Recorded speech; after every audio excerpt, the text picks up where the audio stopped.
All right. Biscuits and gravy. I'm trying to find myself there.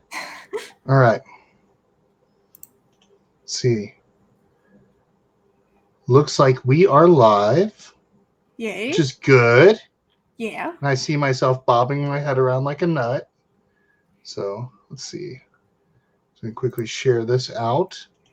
And people are seeing us as we're doing this too, so it'll be good. Yeah, Facebook Lives are always weird because like they're like a little farther behind.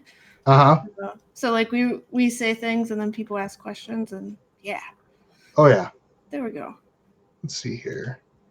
I'm going to go in as me, and I'm going to share it to my feed. Share to my do. There we go. All right. I think I just shared it. All right, sweet. Well, I don't know if anybody's on here yet, but I'm just going to go ahead and get started. Hi, this is Chris from the Charity Board Gamer. I am here with Carla Kopp, the amazing person out of Weird Giraffe Games. One of my all-time favorite games, or actually my wife will tell you is one of her favorites whenever we play, is Fire in the Library, which we have really enjoyed in our house. But we have the pleasure of having Carla here to, oh yes, love that game. But and I love the artwork that Beth Sobel does. That's the as the fire continues to spread. I like that a lot. We wanted to talk a couple things today, kind of the format that we go through, just so everybody knows. We talk a little bit about the gamer. We talk about something that they're really passionate about. And at the end, we like to talk about a charity, which is kind of a big thing. And tonight we're going to talk about Lacuna Loft. We're going to talk about Tumble, which recently funded, last night did it fund? Yes, it did. Yep. So it funded within 24 hours, which is a fun game with 100 dice. Yep. 100 dice. That blows my mind. But we're going to talk about that tonight, and just making sure that my phone is not going to make any noise, which it's not now. So, all right. So, Carla, can you tell us a little bit about yourself? What kind of got you into board gaming? Okay, I'm Carla Kopp. I'm currently living in Huntsville, Alabama, because it's Rocket City, and this is where NASA and a lot of other jobs and stuff are. And it's also really cheap to live here, so yes. That I did not know. Let me write that down. Huntsville, Alabama. Yeah, if you want to get paid really well, there's a lot of engineering jobs, but you don't have to pay like an arm and a leg to live here. So it's perfect for board gamers because then you could, just spend all your extra cash on board games. Don't tell my wife that. She would not be as thrilled about that for me. No, that's really cool. So what got you into the board game industry? What kind of what was some of the games that you grew up with, and what kind of got you into the idea of being a publisher and helping out with board game design and the process? What was the process for you? So I started getting into board games after I graduated college. I moved to Huntsville and I didn't really know anyone. I did know my friend Sarah, who also, went to the same college as me, and she moved here and got a job. And so I was like, hey, Sarah, let's hang out. I want to be with other people. And she was like, yeah, let's play Agricola. And I was like, sure, why not? You're people and it's a thing to do. So I really got introduced to the hobby from Agricola, which I learned now is not the best way, maybe, but I really enjoyed it. And then, afterwards, I eventually discovered, games like Settlers of Catan and Seven Wonders, and I was like, whoa, this isn't as complicated as Agricola. And I was pretty much hooked after that. How I got into publishing and such, I used to go to Dragon Con a lot, and Dragon Con is this big, pop culture, all the things convention in Atlanta, Georgia, which is actually only about a 4-hour drive. So if you like Firefly or Star Trek or Star Wars or science or any geeky thing, there is a track for you. There's furry tracks, science. You think of something, there's a track for it, and there was a board gaming track. And what I mean by tracks is a series of panels that are held the whole time throughout the convention. So I was just wandering around, going to panels, and one of the panels was how to design a board game. And so I went in there and I ended up having to sit on the floor because I was, I didn't get there in time. Like I wasn't waiting in line. Dragon Con is a lot of people. Like, in comparison, I went to Gen Con for the first time and I was like, whoa, I can like spread my arms all the way out and not touch another human? This is wonderful. Um, yeah, that's Gen Con, which is like the biggest board gaming convention. That's amazing. So Dragon Con, more in attendance or at least less space than Gen Con. Oh yeah, Gen Con Dragon Con is spread out over 4 different hotels, and you are like if you are in a hotel, you are touching 3 other people, probably 5. Then they're sweaty because like it's Atlanta in August, which is, that it's so hot. It's so hot. So yeah, I don't go to Dragon Con anymore because after I went to Gen Con, I was like, whoa, I have personal space. No one's touching me right now. um, so anyway, I went to this panel, and one of the major things I remember from the panel is that what they said to design a board game, all you need is just a set of index cards and a pencil and just write your ideas down and then like play them out. And then there was also this kid. Like I'm not great with kids, but he was like, I don't know, 8 or 9, and he had like 10 questions. Like he just was asking question after question. I was like, whoa, like if this 8-year-old kid can do this, like surely I, an adult, can also do this.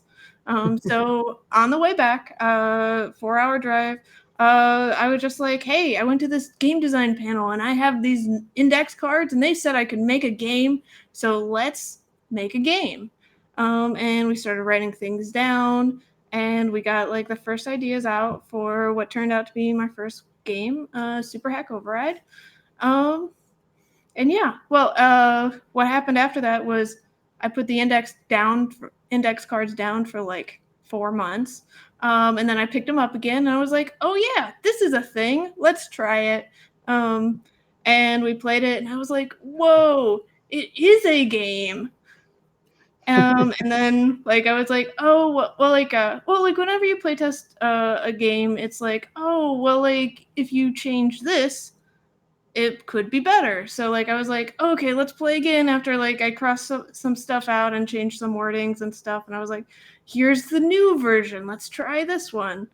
And how the publishing and everything ended up coming out is that I research things. I'm really good at Google. Like that's probably my superpower is like I know how to Google things. So I was like, what do I do now? And then I eventually found Jamie Stegmaier's blog, and his blog was like, make a publishing company, do an LLC, do all these things. And I'm really good at researching and making checklists. So like I just made a giant checklist and started doing things. And then suddenly I had a Kickstarter project and then it funded. And then I started having like all these other game design ideas. So I've just been going since then. So you are a superhero in Google, and you can make amazing checklists and get stuff done. I like that. I love that. That's really cool. So tell us a little bit about Tumbletown. I know I had the chance to look at some of the stuff, which was exciting. Now this is by Kevin Russ. Is that correct? Yes. So Kevin Russ designed it. Tumbletown. It's a game for 1 to 4 players that plays in about 45 minutes where you are trying to be the best mayor in the West. And how you do this is first you have to draft different building plans. And each building plan has certain requirements on it. Like, for example, this one, it needs 3 yellow dice, 2 gray dice, and all of them need to be 11 or less. Like the sum of them need to be 11 or less. Okay. So that's how to read that card. But they each tell you like what dice that they need and also the power that it gives you. Like this one gives you a bunch of bonus points because this is a gold one. But there's building plans that either give you one-time abilities that you instantly get. You can get dice manipulations so that you can help build buildings that are really hard like this. Because to get 5 dice that are 11 or less, they all need to basically be 1s and 2s, which is Not likely unless you have a lot of dice manipulation. There's also engine building cards. What else? Oh yeah, I said instance, dice manipulation, engine building, and the additional scoring. So if you can build it, you get the reward. And then you want to put your building along Main Street, and that's where a spatial puzzle aspect comes in. Because if you can match the criteria on the cards for that, you can get additional points, and you can also get additional points for making one space alleyways. Because I mean, it just looks a lot better if your town has like the buildings spaced out and not like all jammed together. I like that. Yeah, I was reading through it. I know I had the chance to read through the prototype rule book, and I loved the idea that the dice had to be facing a certain way to build the building. I thought that was really unique. And as for the drafting aspect, how the cards kind of help you in that in the beginning. I think it's you draft the dice, then you have to roll them immediately after that. Is that correct? Yeah. And then you're trying to fit them with whatever building you get, and I like that. I like that a lot. How does the game end? That's the one question. That's the one thing I didn't look over as much. But how does it end for the four players? I remember it's something where um, I don't remember exactly the way that it ended, but I know that you finished the round. Was one of the things I remember. So there's these four dice supplies. There's brown, gold, black, and gray dice. And if any two supplies get two or below, that triggers the game end. That's right. And then Okay, everyone takes equal turns. that's really cool. So what can we expect in regards? I know there's been a lot of people have stretch goals and things of that nature. What are some things that you're doing if you hit certain measurements in regards to your Kickstarter? So right now we have a stretch goal out to get linen finish on the cards. There'll probably be a card quality one as well because I really like the qualities of games to be really high. Mm-hmm. There is a dice tower stretch goal, much like the dice tower in Wingspan, where you just get like the dice tower and then you can roll your dice, which is especially nice for those people like my partner Nick, who like is incapable of rolling dice like without smacking somebody in the face for some reason. So don't take them to D&D sessions. Okay, gotcha. No, but this dice tower is really cool. Me and Nick are both engineers, so we designed a hopefully just unique dice tower. It has like a drop shaft thing going on in there. Mm-hmm. So I'm really excited about that.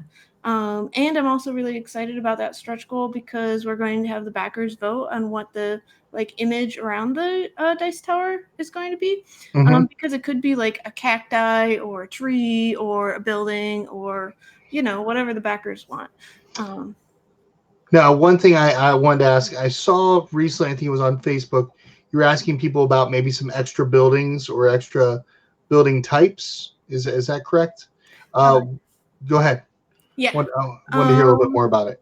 So one of the backers was not happy with the building names because there's a carpenter, there's a tailor, there's a blacksmith, and they were like, "These aren't buildings; these are people." And I was like, "Okay, well, I guess that they are people, so I'll just rename them," because they were like, "Oh yeah, you could just rename them all like Tailor Shop, Blacksmith Shop, uh, the other one Shop," and I'm like, I'm not gonna have that many shops. I mean, there's Yeah, it's a store. Like, I just want different names.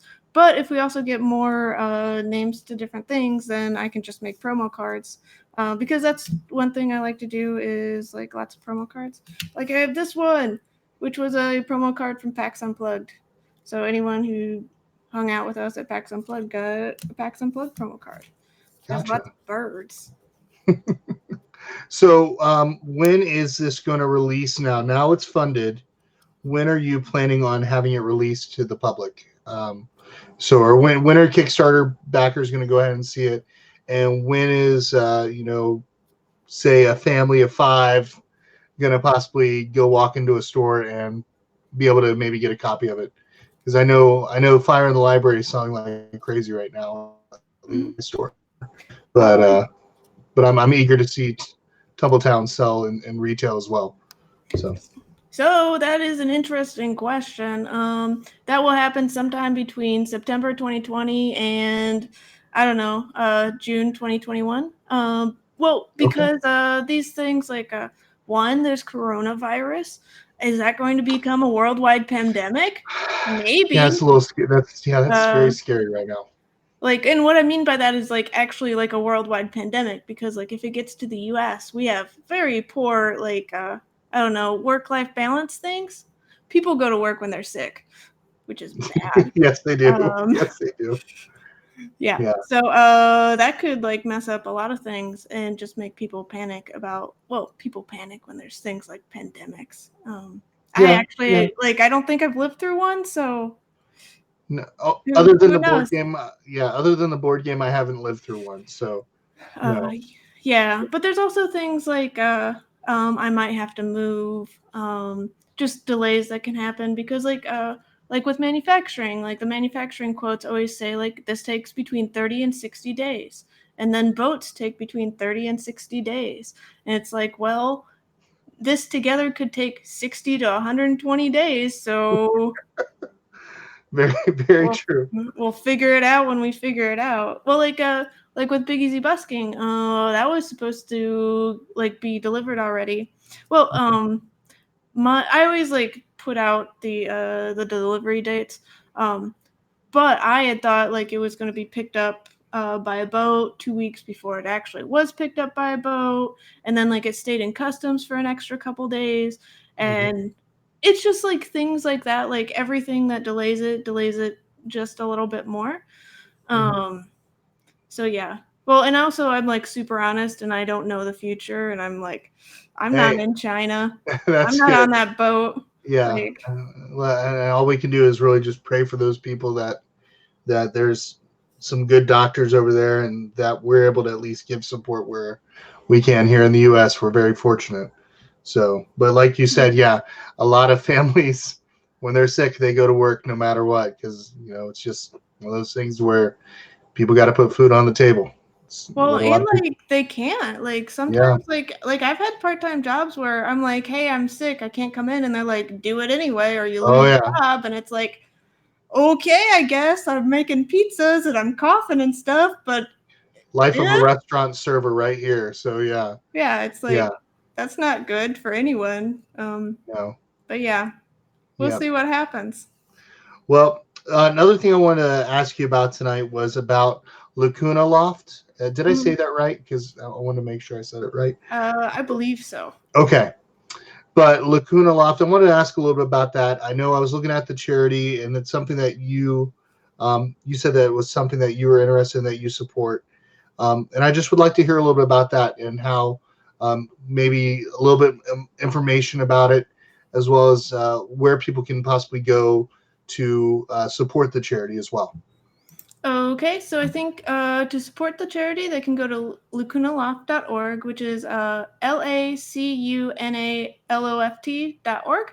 Um, so yeah, what it does is it provides a lot of resources and things to caregivers and young adults going through cancer, because that is a really sad thing to have happened. Um, yeah, cancer is bad. Well, especially like for young adults because it's not expected and there's a lot that can change. And there's a lot of differences because like I think like a lot of cancers like they're more expected when you're older, but like my friend Mallory, she went through well, she had cancer while she was in college. And like she had to go through like all these other things like okay, imagine like you have finals but you also have cancer and you have to go through chemo, but you also have to do your dissertation. Like, what happens during this time? There's a lot of programs that Lacuna Loft does that are really cool. They do a lot of like online things. Well, because if you have cancer, it's not always that easy to leave your house, go places, do things, because like you don't feel that well. Like even if you're like getting treatment and stuff, like maybe you don't want to get out of bed because chemo is really terrible. So what you can do is go to all these like online things and there's a community and they really try to make you like one be happy because like a lot of things with like healing and being sick is like a positive outlook. So yeah. And how did you hear about Lacuna Loft? I know you were just talking about your friend in college, but what got you interested specifically with that charity? So Mallory, I knew her in college, and she's the one who went off to after college. She created Lacuna Loft to Okay, provide all these resources and such to people and help them out because she went through a lot of things that there wasn't that much support for, so she wanted to fix it. that's awesome. I really like that. And is she in remission now, or Yeah, the cancer is gone now. it's a blessing? That's awesome. Very cool. But there's always people that are out there that just need that help and just need that encouragement. So I really appreciate you talking and sharing about that today. So, and I'll make sure that we put in afterwards a link to it as well, and we'll share that via social media. Um, so yeah, sorry. Um, it's cancer's cancer hurts a lot of people. So um, you know, but I thank you for sharing about that. Gosh, we got depressing real quick. But I tell you what, it's a beautiful thing. The whole point of this is to let people know that there's good in our board game community that we can do, and we can do a lot for others. We can sit down at a table, we can enjoy a game, put all our differences aside. Um, why not do things for good causes? So, Lacuna Loft will be something that possibly would love to possibly talk to Mallory about in the future, and promote that as well. Mm-hmm. So Yeah, and she does game nights and stuff. Well, like they're not like board game nights. It's mainly Jackbox, so people can play like from their home. I love Jackbox. Was it Fibber? Fibber's one of them, and then there's Drawful. Drawful, right? Okay. I'm trying to remember them all because I went to a convention and they had Nintendo Switch, so I got the chance to play it. So it was a lot of fun. But Carla, I appreciate you. I love the passion that you have for the board game industry. I've enjoyed our conversations that we had before, and I'm really thankful for this chance that we actually could sit down and just talk, and be able to discuss a little bit about yourself, about Tumbletown, which I'm excited that it has funded, and that's always a blessing. I'm also excited at yep. So hold on, put that back up there. It's okay, put that back up there. That's right, Tumbletown. If you have not taken a look at this game, it has gotten great reviews. I think Rado did a review of it. Really enjoyed it. I know Geeky Gamer Guy. Is that right? Did I say it right? I don't think he looked at it, but there was like I don't know. I've gotten 18 reviewers, so yeah, I know. I've seen a few on there. I thought I looked at the Kickstarter page. Maybe that was the wrong one, but I just remember seeing it, and I love the fact that you've got, like, just in itself 100 dice for a game. You don't see many games that have that, and the fact that the dice kind of you build them, and to me that's fun. That's a lot of fun. Yeah, like my favorite part in the game is at the end of the game, like almost everyone, they realize that the game is over now, and then they start taking pictures of their little dice town because, like, well, I love games where you're like super proud of this thing that you made, and it's like different every time. Like you make different choices, you make different buildings, you go like different directions. There's like so many cards in different buildings. I think like 80 different cards, and you only use a subset each time. So yeah, like. And one of the questions I had, now I remember Fire in the Library had the best librarian card. Are we going to get the best Tumbletown card or something, like the best prospector or something fun like that? So there are social goals. There's a list of the different social goals, and I'll probably put out an update either tonight or tomorrow, like talking about the social goals and how to get that best mayor card. That's very cool. Yeah. Yeah. All right. So the best mayor card, because I like that. I like that idea because I think that was one of my favorite things about at the end of Fire in the Library, taking a picture with the best librarian card, and then showing those bragging rights on social media, which was a lot of fun. So I really enjoyed that. But I thank you very much for coming on tonight. I really appreciate the fact that you shared a little bit about yourself, you shared about the game, and especially that you shared about a charity.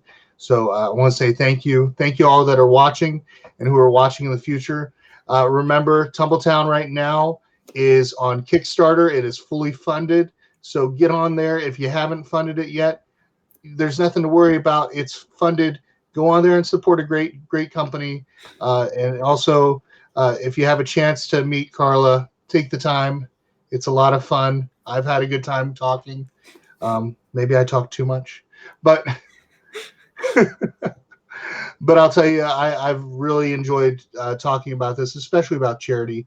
So lacunaloft.org, which was which was created by her friend Mallory from college, which I like that because there's a little bit of a story to it, which kind of tears at me a little bit. So, but thank you very much, Carla. I appreciate it. Yeah, and thanks everyone for watching, and thanks for having me on. Anytime. Bye.